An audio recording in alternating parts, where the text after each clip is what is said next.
one of the opportunities is learning to tune in before taking action. And I think, like Padre, you just demonstrated how to do that. You reflected this to all of us, this deep trust that you have in the Lord with all your heart, with all your soul. And what is our hearts telling us? We really need to start developing that direct communication, because our heart center is also our divine center.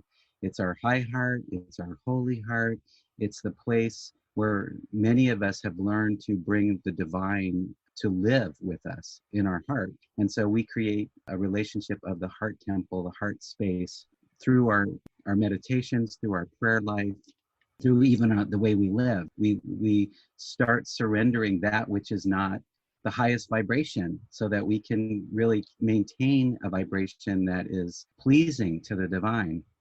And so I just want to put that question out to all of us right now in this moment. What is your heart telling you?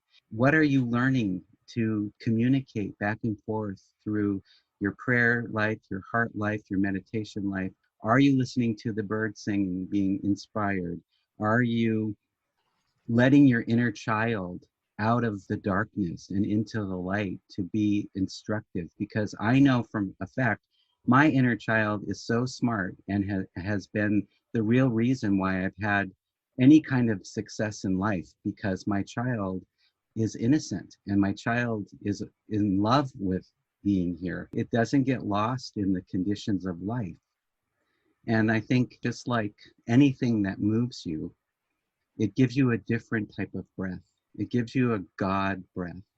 It gets you in touch with a vulnerable part of you. It's not about hanging on to something that looks like something.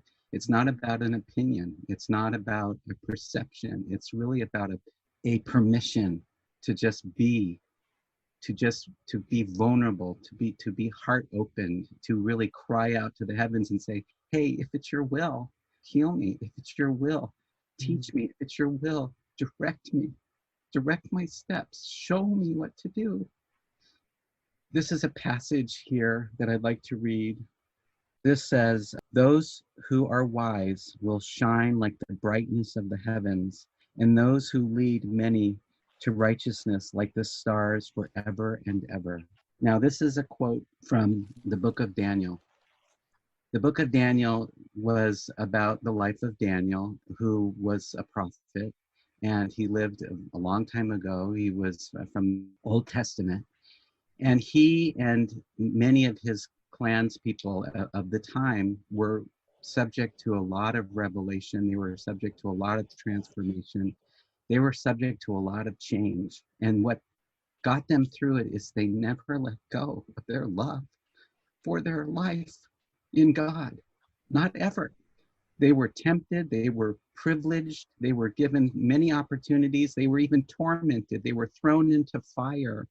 But because their faith was strong and because their wisdom came from the source of the Almighty, they were able to stand firm in that grace and then become leaders of the day to really help nations grow in God.